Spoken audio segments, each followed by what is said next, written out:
Pensamiento del día sábado 19 de julio. Ponerse al servicio de cada persona.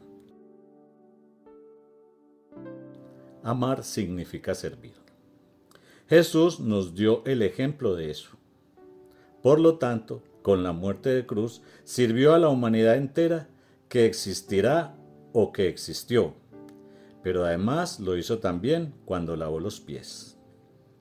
Era Dios y nos lavó los pies a nosotros, a hombres. Por lo tanto, también nosotros podremos lavar los pies a nuestros hermanos. No podremos, tenemos. Esto es cristianismo. Servir, servir a todos. Servir, servir. Tratar de alcanzar el primado evangélico, sin duda, pero poniéndonos al servicio de todos. Al servicio.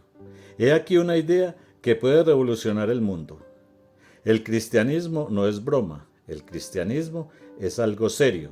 No es un poco de barniz, un poco de compasión, un poco de amor, un poco de limosna.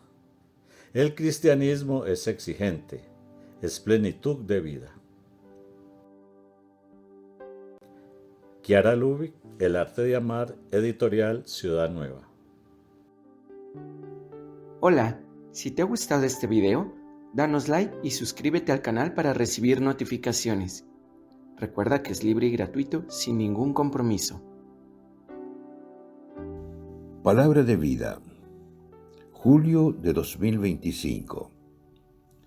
Pero un samaritano que iba de viaje llegó junto a él y al verlo tuvo compasión. Del Evangelio de Lucas, capítulo 10, versículo 33.